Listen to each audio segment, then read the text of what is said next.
Bem-vinda, bem-vindo ao BTC Journal, seu programa de notícias de negócios comentadas e analisadas pela equipe da BTC. Meu nome é Gustavo Habib, eu sou instrutor de comunicação e negociação, e no episódio de hoje, dia 28 de fevereiro de 2025, falaremos sobre mercado de alimentos e correlatos. A gente vai falar sobre a dona do iFood comprando a Just Eat Takeaway e também vamos comentar sobre os resultados da M. Dias Branco. Depois, sobre estratégia de finanças, Richemont LVMH e estratégia no mercado de luxo e também os resultados do C6 Bank. Por fim, na discussão do BTC Journal dessa semana polêmica, a gente vai falar sobre os movimentos contra a diversidade nas empresas. E para me acompanhar nessa discussão, estou aqui com o nosso instrutor de negociação e estratégia, Yuri Salomone. Yuri, bem-vindo de volta. Olá, Habib, olá, ouvintes, bom dia, boa tarde, boa noite, seja lá o momento que você está aqui com a gente, assistindo nos nossos principais streamings aí, ou nos ouvindo, né? É um prazer estar aqui mais essa semana, Habib. Tem bastante notícia legal. Eu gostaria de dar um oi aí para todas as turmas do GBP que iniciaram neste começo, final aí de fevereiro, o nosso curso. Então é um prazer tê-los aqui, que vocês tenham assiduidade para escutar esse podcast, que a gente faz com bastante carinho e que colabora com as informações do mercado, num geral, as principais transações, as principais notícias da semana, do mês. Além, claro, né, Habib, da nossa discussão semanal aqui de assuntos, às vezes polêmicos, e que, óbvio, você não precisa concordar com a gente, mas que é bom você estar antenado e atento a cada movimento das empresas, Habib. Pois é, inclusive a discussão do BTC Journal foi um pedido dos nossos queridos amados ouvintes para falar mais sobre carreira e outras discussões relevantes que fogem do escopo da análise das empresas e das notícias. Então, se você tem sugestões de temas relevantes sobre carreira, sobre futuro, trabalho, tecnologia, enfim, temas mais abrangentes que saem do escopo de uma empresa ou outra, manda para a gente sua sugestão e a gente gosta de colocar temas atuais justamente para trazer um pouco mais de aplicabilidade ou alguns insights mais ricos aqui para o programa. Para você que nos acompanha, se quiser dar uma olhada no YouTube, a gente tem uma porrada de conteúdo adicional por lá, vários papos, a gente vai referenciar alguns ainda hoje. Mas se inscreve no canal, se você estiver acompanhando pelo vídeo no YouTube, dá aquele like gentil para poder auxiliar a ferramenta e a distribuir mais os episódios. Se estiver ouvindo pelo podcast, continue nos ouvindo e indica para quem você acha que o conteúdo vai ser enriquecedor. Aproveitando que o Yuri falou sobre o General Business Program, a gente começou nessa semana pré-carnaval as aulas do GBP do primeiro semestre de 2025. Os temas iniciais são negociação estratégica, que estou eu, Yuri, né, e outras pessoas aqui do time da BTC trabalhando esse tema, e também matemática financeira, para o pessoal começar a entender um pouco mais sobre análise do dinheiro no tempo, retorno sobre investimento, payback descontado, valor presente líquido, enfim, alavancagem em projetos. São vários temas mega aplicáveis. Em negociação também nem se fala, poder de barganha, mapeamento de interesses, valor de reserva, uma série de outros temas que são aplicados cotidianamente nas empresas e nas carreiras. E a gente tem algumas vaguinhas remanescentes ainda para algumas turmas. Algumas já fecharam, não tem jeito, mas algumas ainda têm um espacinho. Se você quiser fazer sua inscrição e entrar no GBP, mesmo ele já tendo começado, você tem mais uma semana para fazer isso, ok? Mais uma semana para entrar nas turmas do GBP e depois a gente vai abrir inscrições para as turmas do segundo semestre. Se você quiser aproveitar para se desenvolver já, então aproveita agora para fazer sua inscrição. E se você que está nos ouvindo é aluno ou aluna, já sabe, né? Você sabe que tem um espaço eventualmente na sua turma para alguém que você quer que se desenvolva, estudar junto com você, na mesma turma, já faz o convite, recomenda o podcast, recomenda o site, os links estão aqui na descrição para você entrar no GBP. E se você quer se desenvolver em Excel, modelagem e VBA, a gente tem uma turma que vai começar no dia 15 de março do nosso curso Excel Plus Business Program. O link também está na descrição. Bom, vamos lá agora dar início à análise das notícias. Eu trouxe aqui uma notícia do Neofeed para a gente começar falando sobre o que eu chamei aqui de alimentos e correlatos, né? Enfim, é só uma desculpa para dar um tema para as notícias, que a gente vai começar aqui o nosso episódio. Aqui o tema é, né, o título: Prozos, dona do iFood, compra Just Eat Takeaway por 4,1 bilhões de euros. E eu queria que o Yuri comentasse sobre essa notícia, conhece o grupo Prozos e imagino que tenha ficado bastante surpreso com o volume dessa aquisição também, assim como eu fiquei. Então, Yuri, vamos lá. Bom, fiquei mesmo, viu, Habib? Nesse último dia 24 de fevereiro, a Prozos, controladora do iFood, anunciou a intenção aí de comprar a Just Eat Takeaway, empresa com sede na Holanda e Amsterdã. E se essa transação se consolidar, passará a ser, né, a quarta maior empresa de delivery do mundo, Habib. Temos as outras três, a Meituan, uma chinesa, a DoorDash, uma americana, e a Uber Eats, a americana, lembrando, né, que o Uber Eats não opera no Brasil, foi chutado do Brasil aqui, não conseguiu competir com o iFood, que na época tinha iFood e Rappi, e, enfim, só sobrou o iFood. A Uber Eats não teve sucesso aqui no Brasil, mas ela está nas top 3 do mundo hoje. Acho que esse movimento deve estar incomodando o pessoal do Uber, Habib. Vamos esperar aí as próximas cenas para que a gente possa comentar. Falando um pouco dos financials, o valor da transação são 4,3 bilhões de euros. Galera, B de bola, bilhão de euro é muito dinheiro. Foi uma oferta aí por ação da ordem de 20,3 euros, que representou um prêmio de 22% em relação à máxima dos últimos 3 meses dessa ação. Isso é um pouco inferior aos 23,5 euros por ação de quando a empresa fez o IPO, né, em 2016. A consequência desse movimento será o fechamento de capital, ou seja, deixará de ser uma empresa pública. Historicamente, durante a pandemia, o período de lockdown principalmente, as ações da empresa chegaram a disparar, concorrentes surgiram, né, e também surfaram essa onda, como a Deliveroo e a Delivery Hero, que também ganharam espaço nesse mercado e estão aí competindo com a Just Eat Takeaway. Bom, nesse mesmo período de pandemia, de lockdown, a Just Eat Takeaway adquiriu a americana Grubhub. Habib, aqui o pior movimento de M&A estratégico que ela poderia ter feito. Ela pagou 7,3 bilhões de euros. 7,3, galera. Está sendo comprada agora inteira por 4,3 bilhões de euros. Então, lá atrás, a Grubhub, ela foi comprada por 7,3 bilhões de dólares. Aí, guardadas as devidas proporções entre euro e dólar, muito próximo, né? Mas foi vendida por algo em torno de 10 ou 9%, por 650 milhões de dólares em 2024, recentemente. Ou seja, um péssimo M&A para a empresa. Problema de caixa, problema de capturar sinergia, problema de integração das estruturas, né? Mas vamos lá, isso tudo ainda depende da aprovação dos acionistas. E claro, a expectativa aí elevou o valor da ação, cerca de 50% pós-anúncio. Então, os investidores estão acreditando nesse movimento. Bom, a gente torce muito, né, Habib, para que esse movimento dê certo. O CEO do iFood do Brasil, Fabrício, subiu para CEO, dessa empresa. A Prozos meio que nasceu, desse movimento. E a gente tem uma relação muito boa, né, Habib? Eu até gostaria que você comentasse a nossa relação com o iFood aqui. Então, a gente torce para que esse movimento dê certo, que, que capturar a sinergia nesse negócio dê certo e que, com certeza, aplicarão aí todas as leis da estratégia, tudo que a gente ensina aqui no curso, para que a gente possa comentar como um excelente case, como o iFood tem se provado a cada dia aqui perante as nossas análises, perante o mercado e aos investidores que acreditaram nesse negócio. Super torcemos para que dê certo e que os acionistas permitam que essa aprovação seja validada, Habib.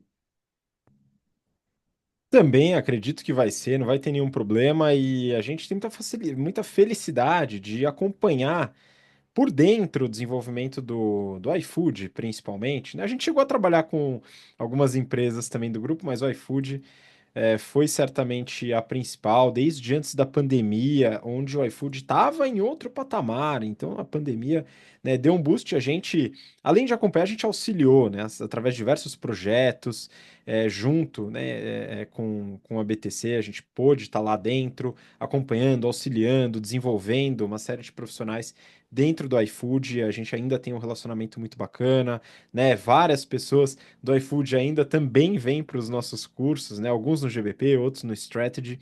Então, queria deixar um abraço aqui para o Barreto, né? Eventualmente está escutando, ele acompanha nosso podcast, o atual CEO do iFood. Inclusive, a gente tem um papo gravado dentro do YouTube, tem o Papo BTC, onde a gente conversou com o Diego Barreto. Na época ele ainda não tinha assumido o cargo de CEO, era o CFO e o diretor de estratégia, respondia para o Fabrício, né, que o Yuri comentou, e depois ele veio assumir a presidência do iFood, mas o papo ainda é relativamente atual, então recomendo que você acompanhe, tá? O papo foi bem bacana que a gente fez com ele, tá disponível no YouTube. Fala aí, Yuri.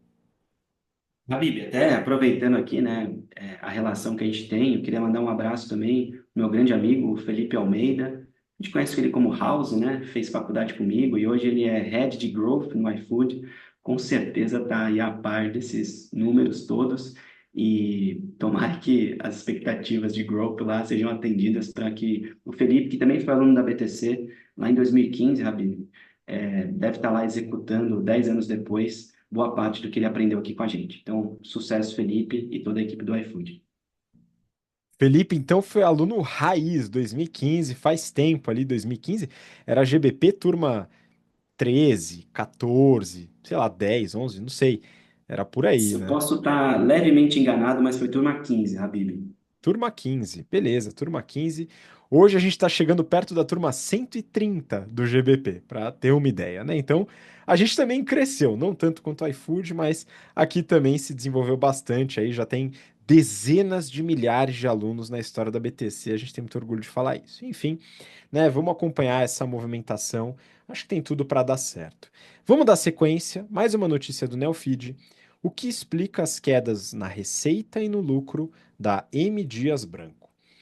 A gente já comentou sobre a M. Dias Branco por aqui, e ela também é figurinha carimbada no BTC News. Aliás, se você não acompanha o BTC News, comece já. O fundador da BTC, instrutor de finanças e estratégia, Renato Aracaki, ele faz análises semanais de notícias relevantes para o mercado, entra no detalhe dos números, no YouTube você consegue ver, né? Ele compartilha na tela os resultados, os financials, né? Faz uma análise bem robusta, tá? Então, se você não acompanha, comece, recomendo. M. Dias Branco, empresa de comida que enche, engorda e deixa as pessoas mais felizes, como Piraquê, Adria, e uma tentativa de fitness como a marca Jasmine.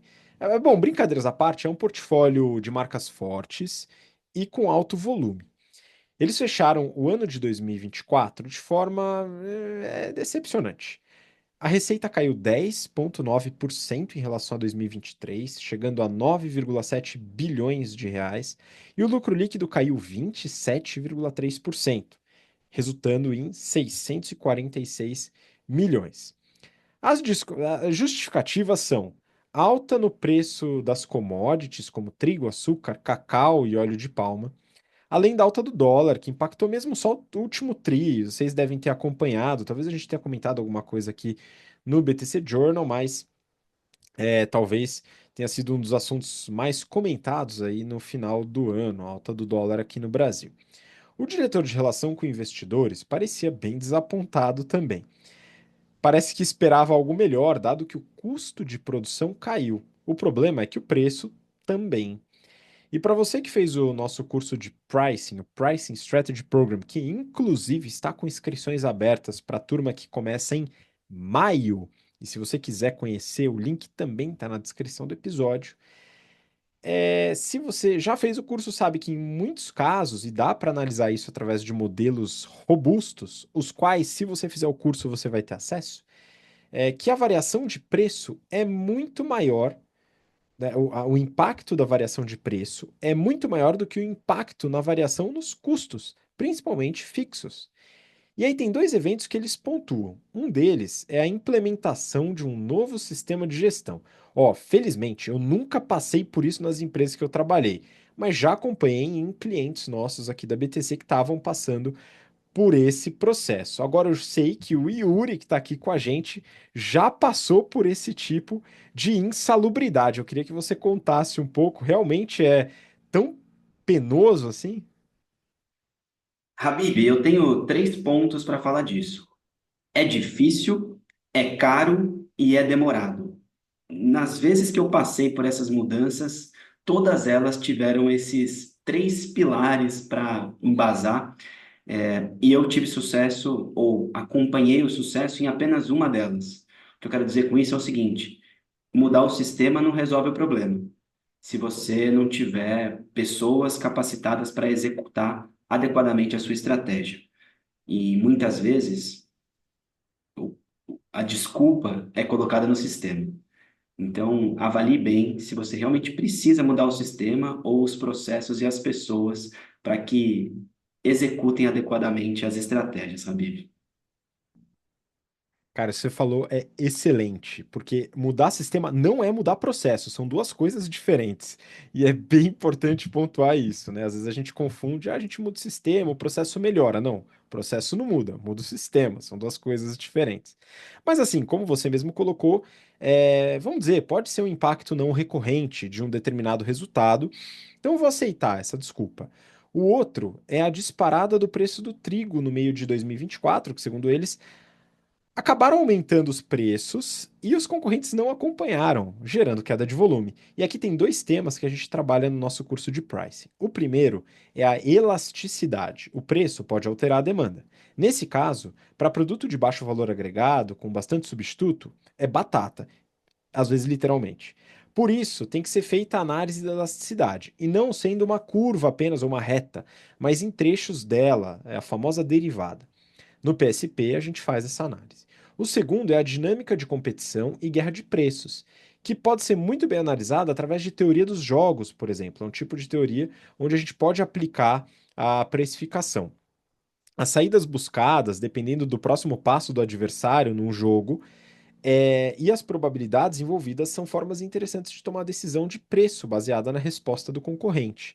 Então, os caminhos, se o concorrente ele acomodar ou se o concorrente resolver reagir, o que que pode ser feito em seguida, quais são as distribuições dos resultados para cada um, é uma forma legal da gente analisar também. Ao longo do ano, a M. Dias Branco se esforçou muito para reduzir custo. Paralisou a produção de massas numa fábrica no Rio de Janeiro, recentemente desativou a fábrica de lençóis Paulista, em São Paulo, que produzia biscoitos, ou seja, redução de custo fixo.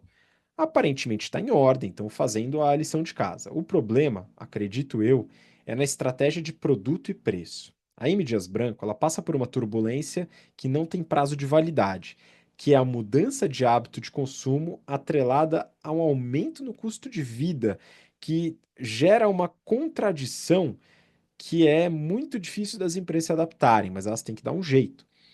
Isso exige mudança de portfólio, nova estratégia de precificação baseada em valor ao cliente, não em custo, muitas vezes, mas às vezes tem que ser em custo para parte do portfólio, por exemplo. O drama do hábito de consumo está afetando empresas do segmento de luxo, que o Yuri vai comentar daqui a pouco, e também até empresas de bebida, como a Diageo, ou empresas de eventos, que a gente já cobriu aqui também, que mudaram os eventos trabalhados por causa de novos hábitos de consumo. As empresas que optam por continuar competindo se veem obrigadas a renovar. E talvez esse seja um caminho para M. Dias Branco. Começar a dar mais atenção para produtos saudáveis é um caminho possível, mas não é o único. Dá para trabalhar com produtos mais simples, com food service, dá para trabalhar com varejo físico e digital, eliminando intermediário, com alimentação animal. A lista de alternativas é grande. Tem que observar o que está de acordo com a estratégia. Mas veja, a estratégia também pode mudar dependendo das circunstâncias.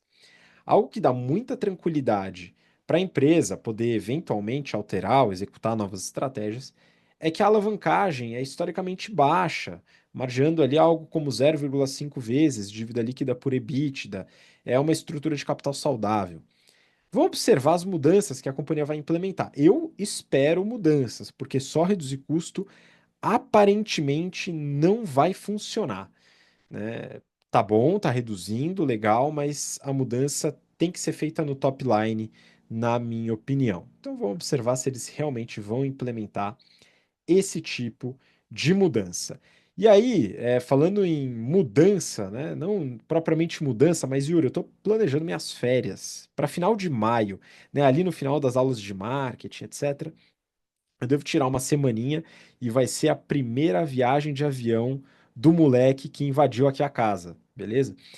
E aí é o seguinte, eu tô num desafio porque a minha esposa vai querer fazer uma mala gigantesca, aí vai ter uma mala enorme pro moleque, porque precisa ter opção de roupa, etc, etc. Enfim, eu me impus o desafio de fazer só uma mala sem despachar, uma mala pequena para ir no bagageiro do avião, né?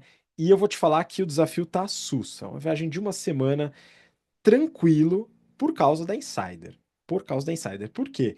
Porque eu não preciso me preocupar muito com moda, porque as roupas elas são atemporais, não tem problema nenhum, são minimalistas, combinam com qualquer ocasião, dá para usar no quente e no frio, o tecido é confortável, preza o conforto, bem-estar, então também não tem muita necessidade de ter uma série de opções.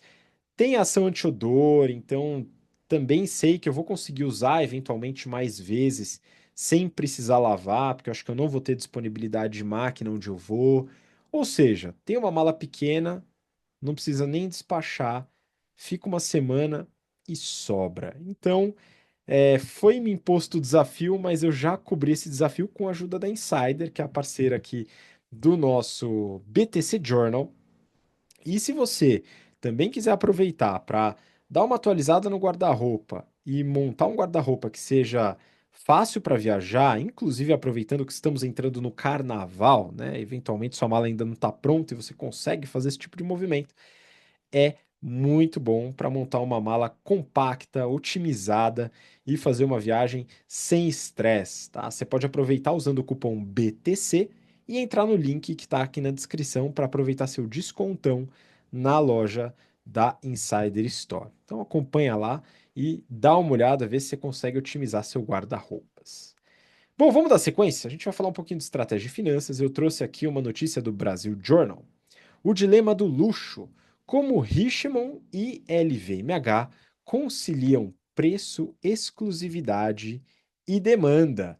Para comentar essa notícia, vou pedir a ajuda do Yuri. Vamos lá, Yuri. O que que você tem a dizer aí sobre esses elementos que se coadunam na estratégia do mercado de luxo? Ô, Habib, eu tava pensando aqui, cara, que sempre que vem essas coisas de luxo, cai para eu comentar, né? Eu acho que você tem uma certa tendência em achar que eu gosto desse mercado ou que eu tenho acesso. Ambas as validações são verdade, né? Eu gosto muito, então é um prazer aqui comentar sobre esse mercado e entender ele principalmente, tá? Bom, o mercado de luxo ele tem apontado recentemente uma leve recuperação, uma inflexão na curva de queda aí, né? Mas vamos lá, política de preço, ou seja, vender mais barato, não é uma prática do mercado de luxo. Você não vai achar outlet da Burberry, você não vai achar outlet da Bulgari, você não vai achar outlet da Dior ou da Tiffany. Acha lá um solitário para quem está pensando em casar enfim, presentear o cônjuge. Acha um solitário da Tiffany em promoção. Você não vai achar. Se está em promoção, é roubado, sei lá, alguém que desfez o casamento, tá vendendo a qualquer preço, mas na loja você não tem Black Friday nessas lojas, sabe? Não tem semana do consumidor, é semana de quem quer pagar caro, tá? Então, isso reforça a exclusividade, aumenta a margem, não diretamente, porque os produtos dessas marcas de luxo têm um custo alto. Quem já teve a oportunidade de observar, analisar os financials dessas empresas, é, a matéria-prima dessas empresas é caríssima também. Então, a margem ali, ela às vezes é até mais apertado do que o varejo convencional. Mas isso, claro, tem um limite e que pode, óbvio, comprometer a demanda desses produtos no médio e no longo prazo, ou seja, precificar muito alto, né? Isso tudo balizado por exclusividade, prestígio, diferenciação. Bom, basicamente aí, o descolamento entre preço e valor é um dos fatores críticos de sucesso para esse setor. Ele tem que ser muito bem ajustado. Vamos analisar aqui a Richemont e a LVMH para ter um parâmetro que entre em 2020 e 2023 aumentou o preço dos seus produtos, das suas marcas, da seguinte ordem, só para vocês terem uma noção. Dior aumentou 65% o preço dos seus produtos. Tiffany e Bulgari, 40%. Louis Vuitton, da ordem de 30%, e a Cartier, a menor, da ordem de 10%. Mas vamos lá, ouvintes, isso é muito ou é pouco? Depende da inflação. Sempre temos de ter referência à inflação. E para saber se teve aumento real ou não, por exemplo, no mesmo período, os Estados Unidos reportou 19% de inflação. 19, a Dior aumentou 65. 19, a Tiffany e a Bulgari aumentou 40. 19, a Louis Vuitton aumentou 30. Ou seja, teve ganho real. A Cartier não teve, porque a Cartier aumentou da ordem de 10% dos seus produtos. Então, a Cartier é uma que a gente tem que abrir a lupa e dar uma olhada o que aconteceu, qual é a política, porque perdeu valor perante o mercado. Bom, mas vamos lá. Como conciliar, de acordo com a notícia, preço, exclusividade e demanda? Eu respondo: tentativa e erro. Benchmark de mercado. Isso a gente ensina aqui nas aulas de estratégia. Tem muitas teorias, tem muitos frameworks que a gente pode posicionar, tem estratégia de pricing e tudo isso colocado em prática. Execução, tentativa e erro. Porque uma coisa é a teoria, outra coisa é a prática. Então a gente, como BTC, ensinamos vocês a teoria e principalmente como executá-la, que é para mim, uma das maiores oportunidades dos grandes gestores hoje em dia. Executivo de empresa pode ser ótimo, pode ter estudado, pode ter feito faculdade, curso, MBA. Na hora de praticar é que o bicho pega. Eu sempre trago a referência aqui, Habib, é o seguinte: pense que você é uma pessoa que nunca nadou.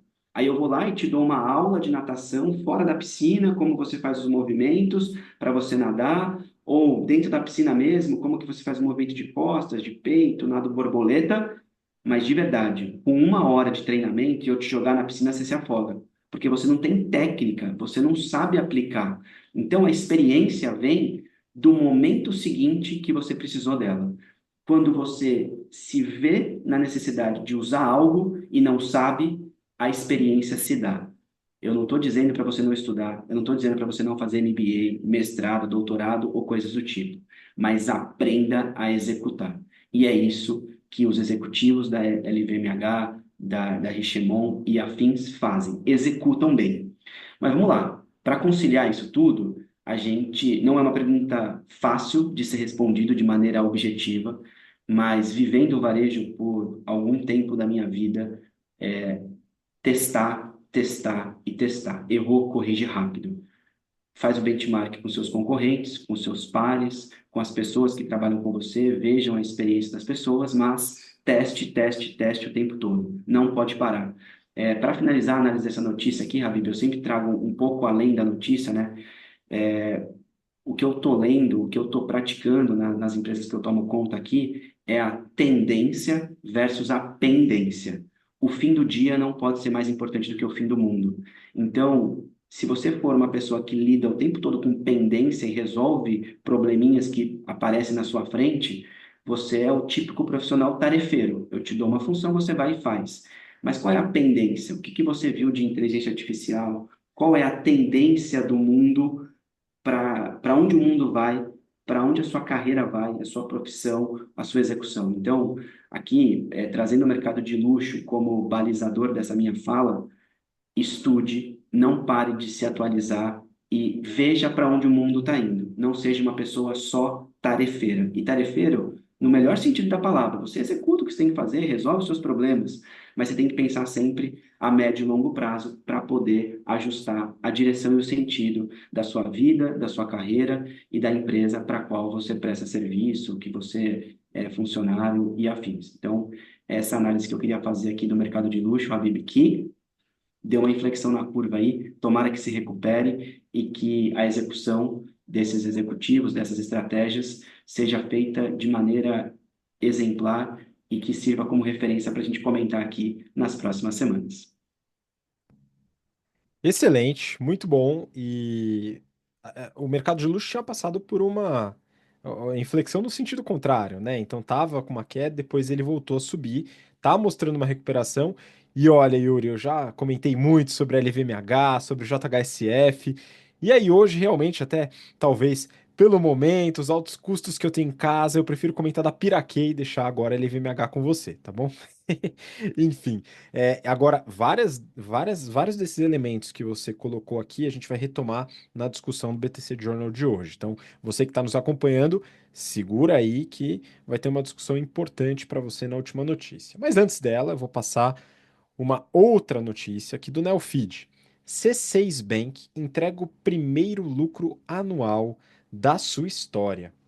Fundado em 2019, o C6 Bank vinha amargando anos de prejuízo, mas esse ciclo acabou em 2024. O banco finalmente fechou no azul, e agora pode chamar de banco mesmo. O lucro líquido em 2024 foi de 2,3 bilhões de reais, segundo a reportagem, contra um prejuízo de 670 milhões em 2023. Isso foi compartilhado pelo fundador e CEO Marcelo Calim ao Neofeed. A receita líquida do C6 foi de 8 bi de reais, aumento de 45% em relação a 2023. E o ROE, índice comum de retorno usado para bancos, que é o Return on Equity, ou retorno sobre patrimônio líquido, foi de 60%, segundo a reportagem, que é algo bem esticado. A base de usuários, enfim, clientes, chegou a 35 milhões de clientes. E como um banco digital, com abertura gratuita, facilitada, tem um monte de cliente e um monte nativo também. Esse dado eu não tenho, eventualmente eles até divulgam, mas eu não tive acesso a esse dado, mas eu sei que eu sou um deles, né? Eu sou um cliente inativo, se eu não me engano, desde 2020. Eu fui um dos primeiros aí, usuários do cartão de crédito do C6, mas faz tempo que eu não uso, por vários motivos, mas o banco ele se desenvolveu bastante nesse meio tempo. Segundo a minha análise aqui, esse resultado se deve a duas estratégias bem implementadas. A primeira é o marketing agressivo usando canais de massa e alto volume, como TV, rádio, atores, atrizes, influenciadores e, é claro, marketing de performance. Eles diminuíram muito a estratégia anterior, que era focada em parcerias. A maior que eles tinham era com a TIM, onde o cliente da operadora tinha benefícios ao abrir conta no C6 e tal. Simplesmente não deu certo. Então eles foram para o Beabá e olha só que surpresa, sucesso. O modelo de negócios de volume, público de massa, chama mídia de massa. As parcerias elas podem ser um bom caminho, algo adicional, mas tem limitações. Uma das encontradas aqui foram os processos, no caso da TIM, que acabam tomando muito tempo, custo, pode dificultar o retorno, porque ao oferecer esses benefícios de parceria, pode ser que o cliente não veja esse benefício, e aí eventualmente entra com processo, alguma coisa que pode atrapalhar o andamento. A segunda e mais importante estratégia é o pessoal entender por dentro que C6 é um banco e deve fazer dinheiro como um banco, criando dinheiro, emprestando e cobrando juros. Eles estão com uma carteira de crédito de 60 bilhões hoje, uma alta de 30% em relação a 2023. Além disso, a provisão de devedores duvidosos, o famoso PDD, caiu 21% para 1,9 bi e o índice de inadimplência para 90 dias também caiu. Não é só ofertar crédito, tem que ofertar crédito direito para o público correto e nas condições corretas. E parece que eles estão num bom caminho nesse sentido. Por exemplo, os créditos com garantia foram 77% do total, sendo a maior parte crédito consignado, onde a garantia é o salário do trabalhador, e o financiamento de veículos, onde o banco toma o carro se o devedor não pagar as parcelas e depois consegue vender esse carro sem muito deságio. Esse tipo de crédito ele já tem uma inadimplência menor via de regra. E aqui a gente vê uma estratégia diferente da do Nubank, que focou bastante no cartão de crédito e no empréstimo sem garantia, para dar volume à carteira de crédito. E aí, claro, eles sofreram mais com inadimplência, mas também tiveram sucesso no outro caminho.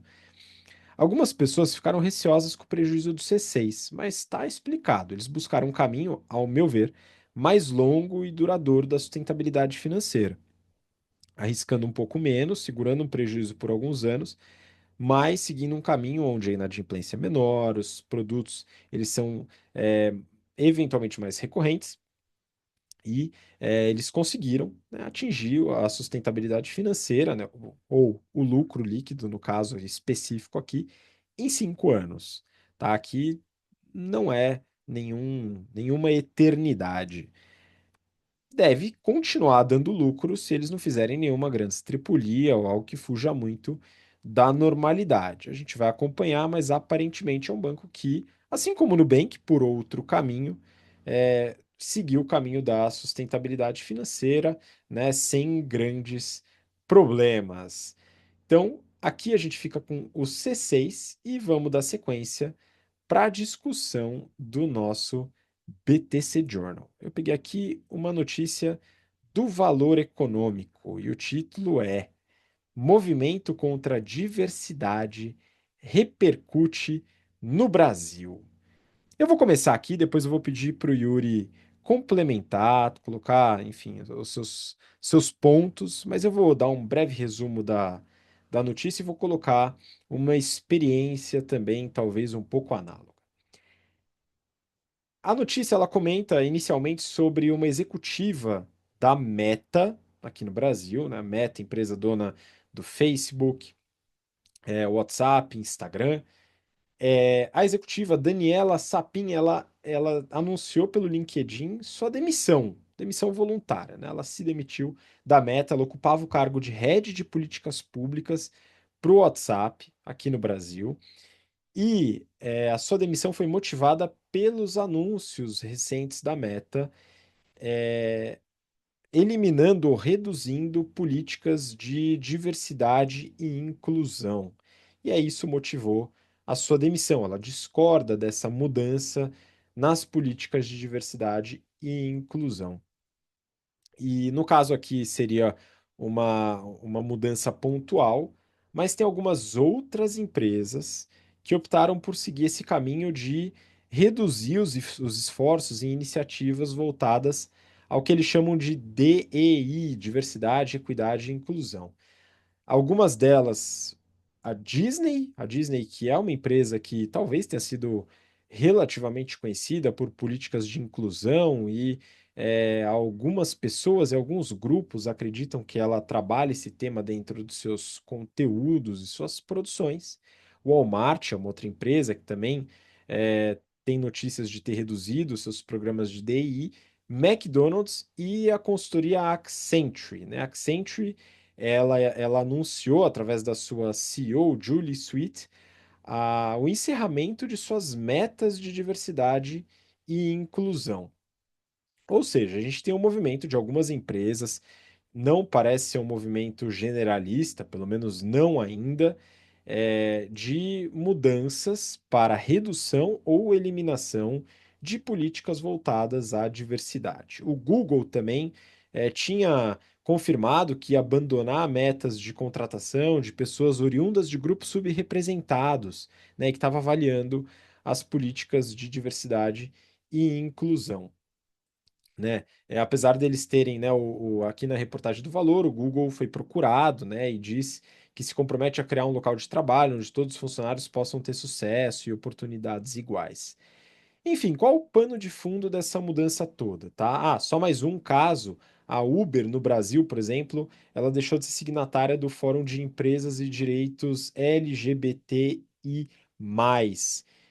Então, tem algumas mudanças e isso não afetou só os Estados Unidos, mas também empresas no Brasil. Uma outra empresa no Brasil que reduziu esforços, né, desmobilizou a gerência voltada a iniciativas de diversidade e inclusão é a Qualicorp, a administradora de planos de saúde. Enfim, a notícia fala de uma série de empresas e casos nos Estados Unidos, né, ou, enfim, políticas globais, mas principalmente aqui empresas americanas e algumas políticas aqui no Brasil.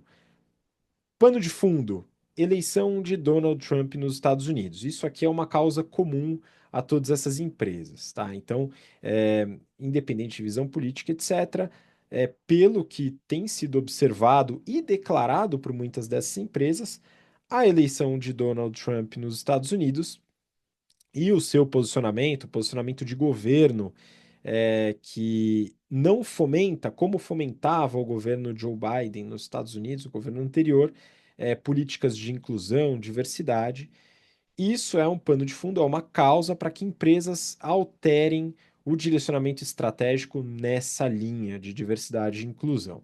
Então, esse é o pano de fundo, pelo menos é o pano de fundo declarado pelas próprias empresas que estão fazendo essas alterações, mas há empresas que não estão fazendo. Por exemplo, a gente falou aqui da Accenture, que está fazendo esse direcionamento, né, está seguindo esse novo direcionamento, mas a McKinsey, por exemplo, já anunciou que não vai fazer mudanças nas políticas e pretende reforçá-las, né, as políticas de diversidade e inclusão, indo num caminho que dá sequência à política anterior, que ela já tinha, de iniciar esses processos de diversidade. Inclusive, a gente falou já da McKinsey aqui no BTC Journal, mais ou menos recentemente, falando sobre políticas de flexibilização de horários e carreira, que é algo muito novo, muito surpreendente no mercado de consultorias, que é um mercado que a gente tem bastante proximidade também.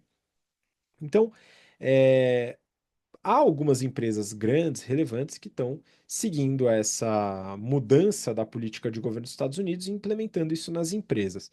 Esse é um movimento que é, não é não é visto apenas hoje, tá? Quando empresas acabam seguindo direcionamentos, mesmo que soft, de governos recém-eleitos, né? Ou novos governos com novos direcionamentos, porque existe sim uma relação.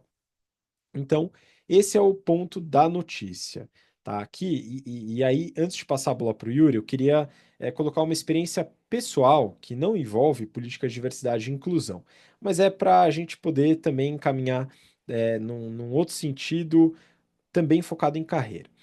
Quando eu estava na indústria, eu trabalhei na Bosch por alguns anos, estava na indústria automotiva, isso entre os anos de 2012 e 2014, mais ou menos.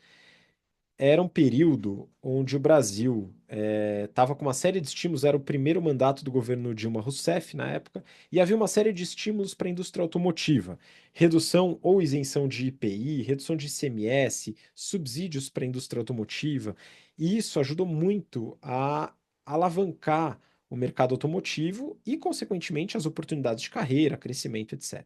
Porém, nesses anos especificamente no ano de 2013 para 2014, vários desses incentivos caíram. Isso fez com que a demanda fosse reduzida. Eu atuava na área de compras, era responsável por uma série de fornecedores ali da indústria automotiva e vários quebraram. Eu vi vários fornecedores quebrarem, volume caindo, queda de receita nesses fornecedores, a gente gastando menos, mas também tendo menos receita e as carreiras, as oportunidades despencando. O que o chefe do meu chefe na época, tinham crescido rápido, com várias oportunidades, não ia ter para mim. E esse foi um grande driver para eu poder sair da indústria automotiva naquele momento, porque eu via que a minha carreira ficaria, de certa forma, estagnada ou com crescimento muito lento, mais lento do que na época eu almejava, tá? E esse foi um dos motivos pelo qual eu saí.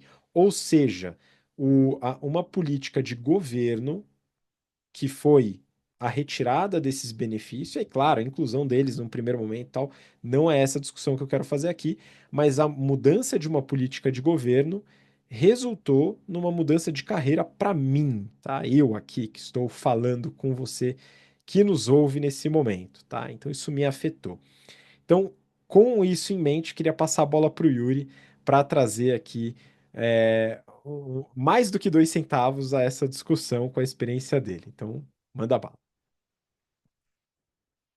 Bom, Habib, acredito que você tenha passado pelos principais pontos. O que eu gostaria de falar, até para abrir um pouco a mente, é que, primeiro, vivemos à mercê, ou vivemos muito próximo, ou somos significativamente impactados por mudanças de políticas públicas e por governos, dependendo do político que é eleito democraticamente, no caso do Brasil, nos Estados Unidos, para nos representar. Dito isso, a gente aprende aqui nos cursos do GBP como lidar na negociação com negociadores difíceis, com negociadores que têm opiniões que você não consegue mudar, mas principalmente como você se adapta a isso. Tendo isso como plano de fundo, a minha pergunta que eu faço para você, ouvinte, é: quão preparado você está para mudanças de políticas da sua empresa, ou de governo perante a sua empresa, ou de qualquer coisa perante a sua vida? Quais são os skills, quais são as habilidades, o que você está estudando além do seu dia a dia, para que, se uma mudança acontecer, você tenha o seu BATNA na mão, que é a sua alternativa? Deu ruim para mim aqui, não concordo com a empresa, tem uma gestão de crise aqui que eu não quero estar nesse lugar, não quero estar nesse ambiente, a tomada de decisão, eu fui vencido e eu não quero assinar esse papel. O que você faz se isso acontecer na sua vida hoje? Então, numa perspectiva de futuro, o que eu queria trazer para você, ouvinte, nesse momento é: reflita na sua vida o quão impactantes são as mudanças. E aí, voltando aqui para a questão de diversidade. Se você não concorda com a política de diversidade da sua empresa, que é o caso da executiva da Meta que pediu demissão e colocou no LinkedIn, não concordo com as políticas, não concordo com a mudança, eu vou sair. Tá bom. Você acha que ela não tinha nada para fazer? Você acha que ela não tinha outro trabalho para entrar? Ou você acha que ela não tinha um colchão financeiro aqui, misturando todos os assuntos para se manter por um tempo e colocar a cabeça no lugar e não ser correlacionada nessas tomadas de decisões da empresa? Ela é uma pessoa com relações públicas. Se ela está ali, a empresa muda a política, ou ela aceita ou ela sai. Então é um trade-off aí de vida. E aí, de novo, o que você está fazendo com a sua carreira, o que você tem além do que você faz hoje, quais são as suas habilidades perante o mundo para que você consiga dizer não, convencer, ou, se for voto vencido, democraticamente, que você saiba ou que você faça outra coisa, que você saiba fazer outra coisa. É nessa linha que eu quero levar essa discussão, viu, Habib? É óbvio que eu tenho a minha opinião sobre diversidade, e tudo na vida passa e não transcende, passa, nos impacta, que é o respeito. Com respeito, se tem a política ou não tem a política, se a empresa concorda ou não concorda com destinar um tanto de dinheiro para isso, porque no limite a gente está falando de empresas de capital aberto, empresas que têm que dar lucro, e aí tem lá uma célula da empresa, que é a diversidade, que custa. O que isso está trazendo de ganho de valor para a empresa? Se a empresa identificar que não tem ganho de valor, que não tem diferencial competitivo perante o seu concorrente, ela descontinua essas políticas, que é o que está acontecendo na maioria dessas empresas. É óbvio que eu não tenho o conhecimento interno delas, mas das que eu vi que entraram para o mercado de ter uma célula de diversidade e que tem descontinuado ou que tem dissolvido essa célula, mantendo o respeito, primeiro que isso foi por questões financeiras, mas mantendo o respeito, a gente não perde valor nisso. Eu não preciso ter uma célula para garantir que as pessoas são respeitadas. Eu preciso ter respeito, equidade e que a gente tente, no mínimo, dar isonomia para as pessoas e dar autonomia para elas tomarem as suas respectivas decisões. Então, eu queria ir, Habib, nessa linha. Então, encerro aqui a minha análise sobre estes movimentos. Acompanhe e tenha o seu BATNA pronto para executar, caso você discorde ou caso você não concorde com algo e não queira estar naquela equipe ou naquela tomada de decisão. Lembrando que buscar emprego empregado é muito melhor, né, Habib? Seu poder de barganha aumenta demais, o seu BATNA é muito mais forte. Então, minha análise é essa perante esses movimentos de diversidade, assunto absolutamente polêmico. Eu gosto de falar sobre isso publicamente, então comentem aqui nos nossos vídeos, nos mandem mensagem, e qualquer adendo, qualquer ressalva aí que eventualmente alguém me mande, eu não hesitarei em comentar e falar sobre você que entrou em contato com a gente. Essa é a minha opinião aqui, perante essa situação delicada, complicada de se fazer, mas é o que está acontecendo no mundo. Então, o que que você vai fazer para mudar isso, caso você não concorde? Pois é, eu vou só colocar mais alguns pontos aqui, Yuri, que você me colocou, enfim, me trouxe algumas informações aqui e eu fui mastigando. Do ponto de vista da empresa, né? Então você fala, poxa, como essas empresas tiveram uma mudança dessa? Elas não acreditavam naquilo que elas faziam? Então, o primeiro ponto não acreditava na questão do valor entregue ao acionista muitas vezes, tá? Então, muitas das empresas implementaram ferramentas de ESG, ferramentas de diversidade e algumas outras nesse sentido por observar que teria retorno, tá? Então é menos moral, acho que é mais financeiro mesmo, muitas vezes do ponto de vista da empresa, com algumas exceções que são louváveis exceções que seguram a barra porque acreditam em um determinado caminho e vão insistir para aquilo acontecer. Talvez seja o caso da McKinsey, por exemplo, né? Enfim, mas aí eu já não tenho acesso aos financials, né, nem a uma empresa de capital aberto. De qualquer maneira, do lado da empresa vai ter uma análise econômica em relação a isso, né? E a gente tem que lidar com isso quando a gente está do outro lado, né? Quando a gente está trabalhando para uma empresa, quando a gente está prestando serviço para uma empresa. Então, tem vários elementos aqui que você tem que ficar atento, tá? O primeiro deles é lutar. Tá? Então, tem meios de lutar contra isso, se você é contrário, por exemplo, à eliminação das políticas de diversidade. Tem, em diversas empresas tem meio. Talvez o meio mais conhecido para isso seja através dos sindicatos, né, que servem para defender os interesses dos trabalhadores. E se esse for o interesse dos trabalhadores na empresa, esse seria um e-mail, né? Ah, mas tem empresa que não tem esse tipo de luta, de suporte. Enfim, aí talvez tenham outras ferramentas, tá? Mas essa, tradicionalmente, é a mais conhecida, né?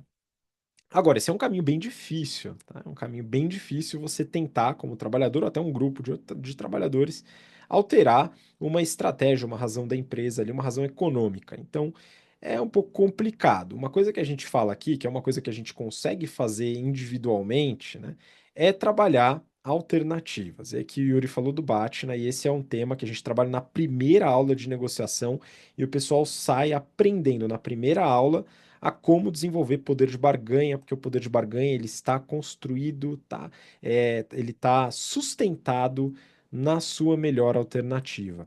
E aqui, pessoal, como o Yuri já trouxe, né, alguns elementos, né, o que a Daniela, essa executiva da Meta tinha, ela tinha muito possivelmente, né, se ela foi astuta, se ela foi estratégica, se ela foi como os alunos e alunas da BTC, ela tinha uma boa alternativa, um colchão financeiro, um outro trabalho, uma empresa que ela abriu, alguma coisa para se sustentar e para cuidar da vida saindo da meta. E é isso que eu acredito que é importante para você desenvolver, né? Porque as políticas elas vão ser implementadas, vão deixar de ser implementadas, muitas vezes ali à sua vontade. E aí fortalecer esse poder de barganha, desenvolvendo novos conhecimentos, novas skills, enfim, fazer entrevista e conhecer pessoas de mercado e etc.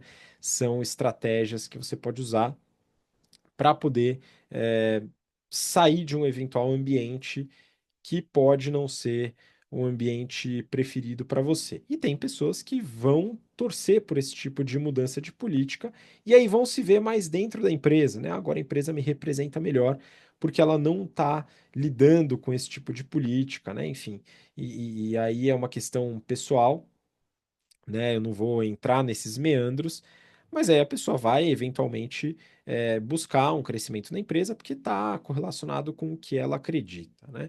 Então são os vários movimentos que podem ser feitos. Agora, o poder de barganha deve ser desenvolvido através das alternativas sempre que possível.